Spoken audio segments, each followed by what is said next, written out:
اس پستی میں گر گئے ہیں کہ نہ کوئی اخلاق باقی رہا اور نہ کوئی تہذیب اور نہ روایات اور نہ قدریں. یہ کوئی معمولی واقعہ نہیں ہے. مجھے حیرت ہے ان لوگوں پر جو اعلیٰ اخلاقی اقدار کی باتیں کرتے ہیں، ماؤں بہنوں اور بیٹیوں کی عزت کی بات کرتے ہیں، لیکن اب بھی اس حکومت کا حصہ ہے. اس نے یہ سیاہ ترین واردات کی ہے. کراچی کے اس واقعے نے میری بات کو عملی طور پر ثابت کر دیا ہے کہ یہاں ریاست کے اوپر ایک اور ریاست مسلط ہو چکی ہے. اس غیر آئینی غیر قانونی جبر کی ریاست کی اندھی طاقت نے ریاست کو اپنے شکنجے میں جکڑ رکھا ہے. جب تک کہ یہ غیر قانونی شکنجہ رہے گا، میرے بھائیوں بہنوں، آپ کے حالات بہتر نہیں ہوں گے، نہیں ہو سکتے. سندھ وفاق کی ایک اہم اکائی ہے، ایک خود مختار صوبہ ہے، وہاں ایک منتخب حکومت ہے، ایک منتخب وزیر اعلیٰ ہے، وہاں ایک آئینی اتھارٹی ہے، لیکن اس کارروائی کی خبر کسی کو نہیں کہ رات کو کس نے آئی جی پولیس کو اغوا کیا، کس نے ایڈیشنل آئی جی کو اغوا کیا. پولیس کے سربراہ اور اعلیٰ افسروں کو اٹھا کر لے جانے کی اتھارٹی کس کے پاس تھی؟ سیکٹر کمانڈر کون ہے؟ وہ کس کی طاقت سے ایف آئی آر کٹواتا ہے؟ کس کے حکم پر چادر اور چار دیواری کا تقدس پامال کیا جاتا ہے؟ کس کے حکم پر بیڈ روم کے دروازے توڑے جاتے ہیں؟ اگر صوبے کے وزیر اعلیٰ کو بھی اس کی خبر نہیں تو پھر اس سے بڑا حکمران صوبے میں کون ہے جو اس طرح کے حکم دیتا ہے اور منمانی کرتا ہے؟ میرے دوستوں، پی ڈی ایم اسی غیر آئینی حکمرانی کے خلاف اٹھی ہے. ریاست کے اوپر ریاست کی اس بیماری کے خلاف اٹھی ہے. اسے پاکستان کو اندر اور باہر سے کھوکھلا کر کے رکھ دیا ہے. یہ تحریک کسی ادارے کے خلاف نہیں بلکہ پاک فوج کے مقدس ادارے کی طاقت کو اپنے مفادات کے لیے استعمال کرنے والے کرداروں کے خلاف. نیچے سے اوپر تک فوج کے بہادر فرزندوں کو ان کرداروں کے مقاصد کا کچھ پتہ ہی نہیں ہوتا، کچھ علم ہی نہیں ہوتا. وہ تو اپنے ڈسپلن میں بندے رہتے ہیں، وہ تو ملک و قوم کی حفاظت کی لگن میں دن رات ایک کرتے ہیں، لیکن ان سے معصومیت میں، انجانے میں ایسے کام لیے جاتے ہیں جس کا نتیجہ قوم کو بڑے نقصانات کی شکل میں بھگتنا پڑتا ہے. طریقہ واردات یہ ہے کہ چند لوگ اپنے گھناؤنے مقاصد پورے کرنے کے لیے قانون توڑتے ہیں، آئین توڑتے ہیں، ملک اور قوم کو نقصان پہنچاتے ہیں، لیکن خود کو بچانے کے لیے نام فوج کا استعمال کرتے ہیں، جبکہ حقیقت میں فوج کا اس سے دور دور کا واسطہ نہیں ہوتا. اس کے باوجود بدنامی کس کی ہوتی ہے؟ ادارے کی ہوتی ہے. اس لیے میں نام لے کر ایسے کرداروں کو بے نقاب کرتا ہوں تاکہ ان کی سیاہ کاریوں کا دھبا میرے ملک کے اداروں پر نہ لگے، میری فوج کی وردی پر نہ لگے. ہماری تاریخ کے بہت سے المیوں میں چند کردار ہی تھے جو اپنے مقاصد اور ذاتی مفاد کے لیے فوج کی بدنامی کا باعث بنے.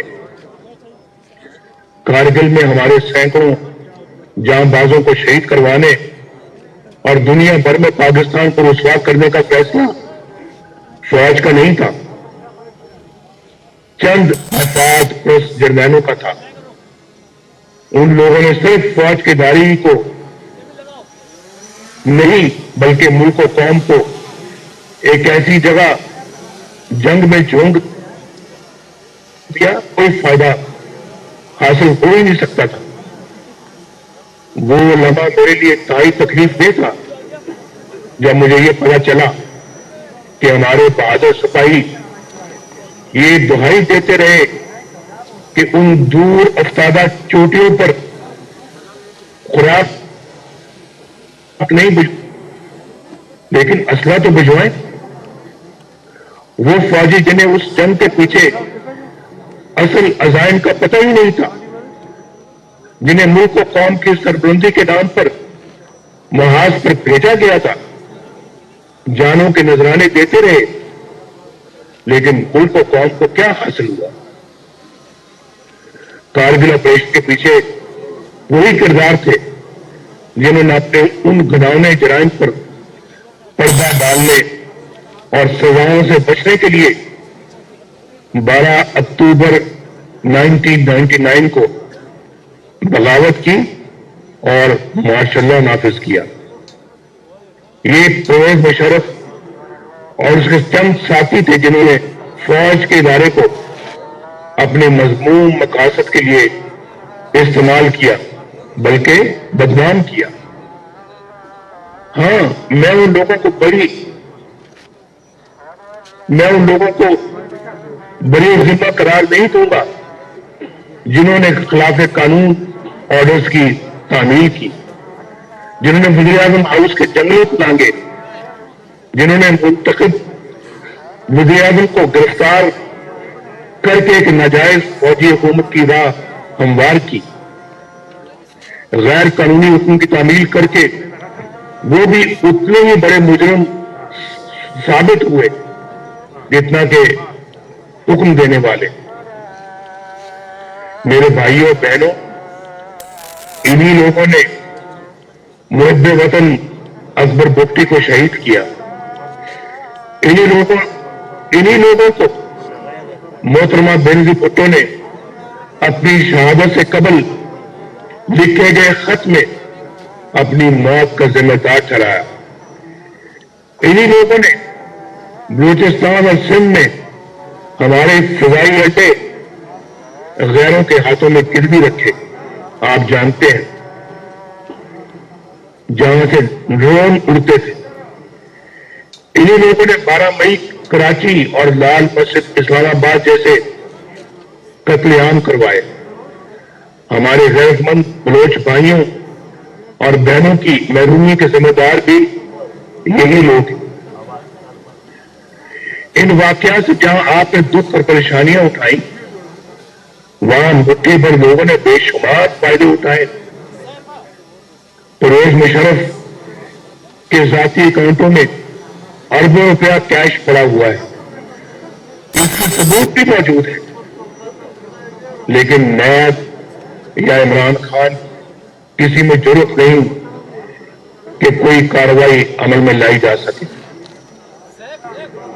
اسی طرح ہماری منتخب حکومت کے خلاف سازشوں کا جال بننے کے لیے دھرنے کروائے، انتخابات میں دھاندلی کروائی اور ایک نااہل شخص کو ملک پر مسلط کرنے کا فیصلہ بھی فوج کے ادارے کا نہیں تھا۔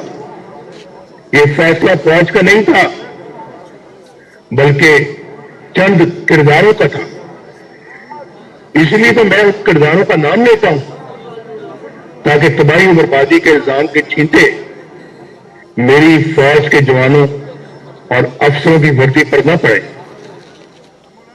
آج تمام سوالوں کے جواب فوج کو نہیں، جنرل قمر جاوید باجوہ کو دینے ہیں، جنرل فیاض حمید کو دینے ہیں۔ جنرل باجوہ صاحب، آپ کو 2018 الیکشن میں پاکستان کی تاریخ کی سب سے بڑی دھاندلی اور عوام کے مینڈیٹ کی چوری کا حساب دینا ہے۔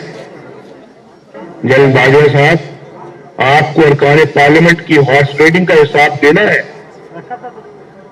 اور جنرل باجوہ صاحب, آپ کو آئین اور قانون کی دھجیاں بکھیرتے ہوئے عمران نیازی کو عوامی مینڈیٹ کے خلاف وزیر اعظم بنانے کا حساب دینا ہے.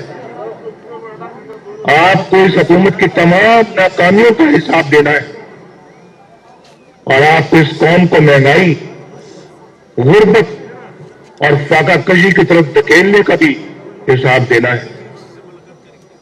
جنرل فیض صاحب, آپ کو جواب دینا ہے کہ آپ نے کیوں ایک حاضر سروس جج کے گھر جا کر ان پر آئین اور قانون کے خلاف فیصلہ کرنے کے لیے دباؤ ڈالا.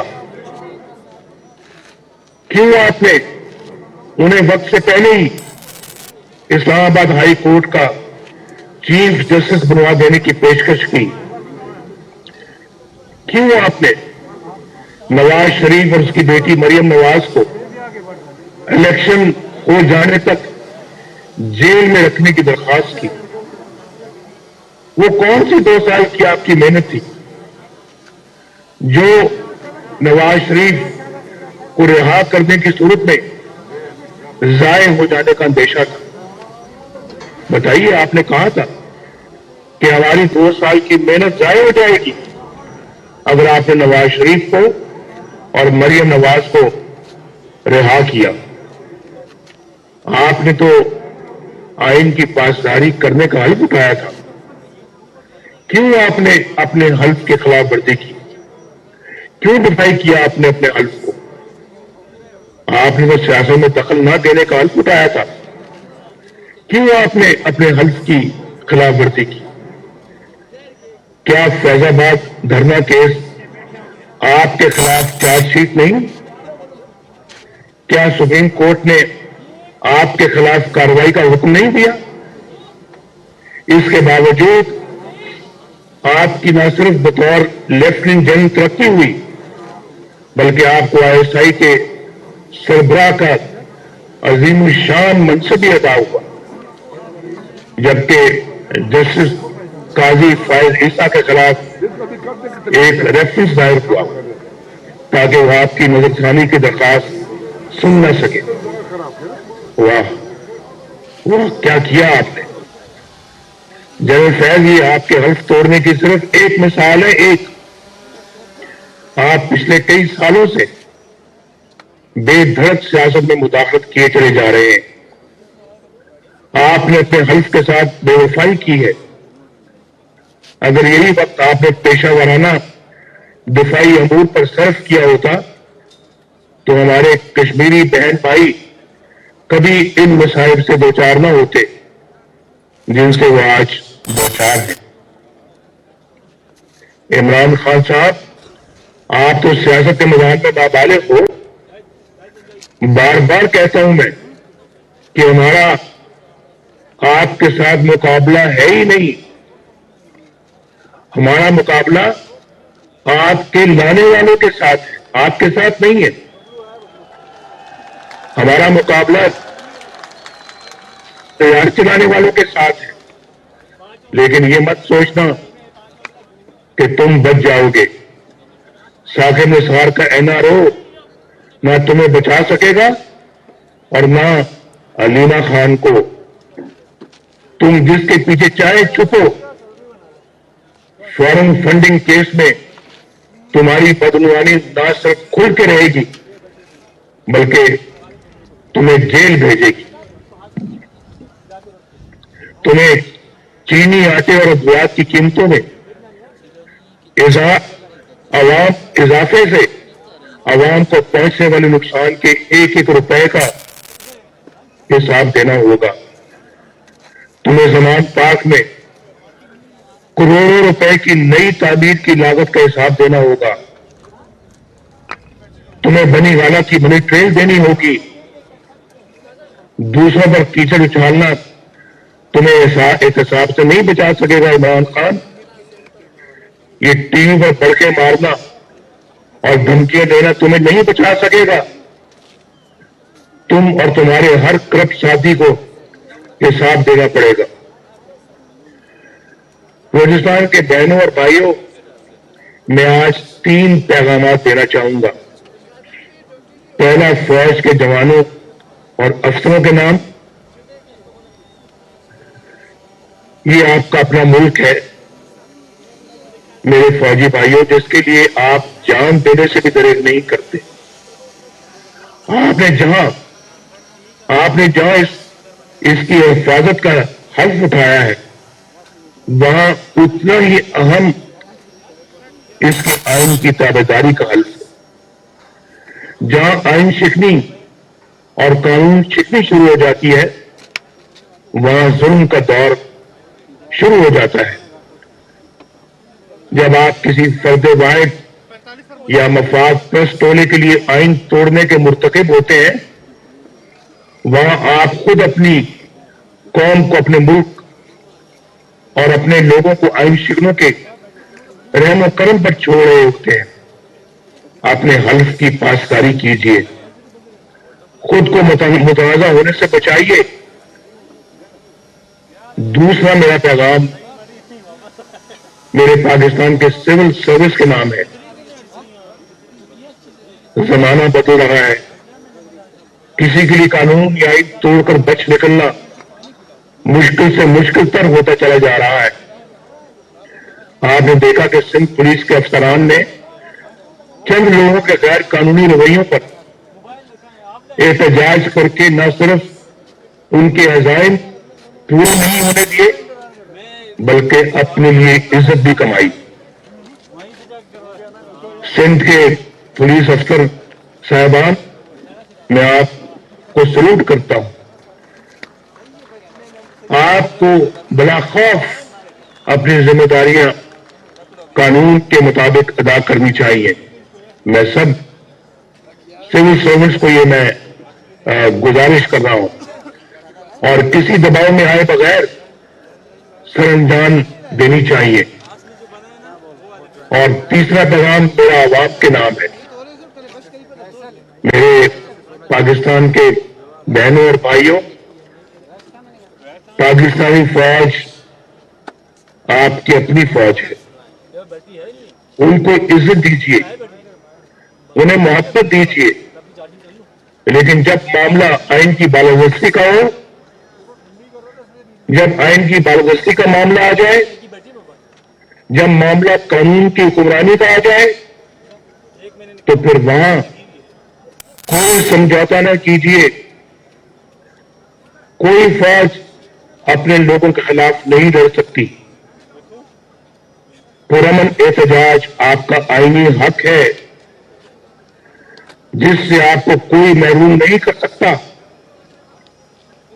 آزادی اظہار آپ کا آئینی حق ہے، جو آپ سے کوئی نہیں چھین سکتا. ووٹ اور حکومت سازی آپ کا بنیادی حق ہے. جو آپ کے اس حق کو چھینے، وہ آپ کا حال اور مستقبل آپ سے چھیننے کا مرتکب ہوتا ہے. وہ آمر ہے، غاصب ہے، آئین شکن ہے. آپ اپنے حق کو استعمال کیجیے. کسی مفاد پرست ٹولے یا کچھ مٹھی بھر لوگوں کو اپنی آنے والی نسلوں کی تقدیر کے ساتھ کھلواڑ کرنے کی اجازت مت دیجیے. اگر آج آپ نے اپنے حقوق کو حاصل کرنے میں کامیابی حاصل کر لی، تو انشاءاللہ آپ اپنے حالات سنوار دیں گے. اگر ایسا نہ کر سکے تو پھر بہانے کا کوئی فائدہ نہیں ہوگا. کوئٹہ والوں، عمران خان کی بیساکھیوں پر کھڑی حکومت کو انجام تک پہنچانے کا وقت آ گیا ہے. وقت آ گیا ہے کہ ہم ان تمام لوگوں سے جواب طلب کریں جنہوں نے آئین اور قانون کے ساتھ کھلواڑ کر کے آپ کو ان حالات سے دوچار کیا ہے. کوئٹہ والوں، سوچ کر بتاؤ، کیونکہ پورا ملک آپ کی آواز سن رہا ہے. کیا تم اس جدوجہد میں نواز شریف کا ساتھ دو گے؟ کیا تم اس جدوجہد میں پی ڈی ایم کا ساتھ دو گے؟ کیا اس جدوجہد میں ہم سب کا ساتھ دو گے؟ پاکستان زندہ باد۔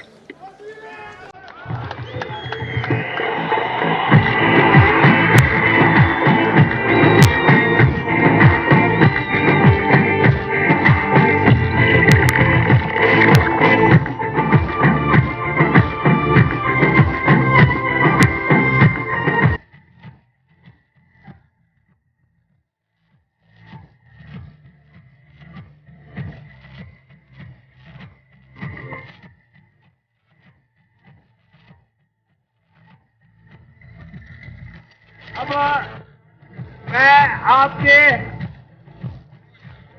ہیلو محترمان، بہت نوازش، آپ نے ایک وعدہ کرنا ہوگا کہ جب تک آخری یہاں پہ ہمارے جو ہے نا مقرر بات ختم نہ کرے، آپ نے قطعاً نہیں ہلنا ہے اور دنیا کو یہ دکھانا ہے کہ ہم متحد ہیں اور ہم میں برداشت ہے۔ اور میں اب اس وقت آپ تمام کی بھرپور تالیوں میں شہید خان کے فرزند پختونخوا ملی عوامی پارٹی کے چیئرمین جناب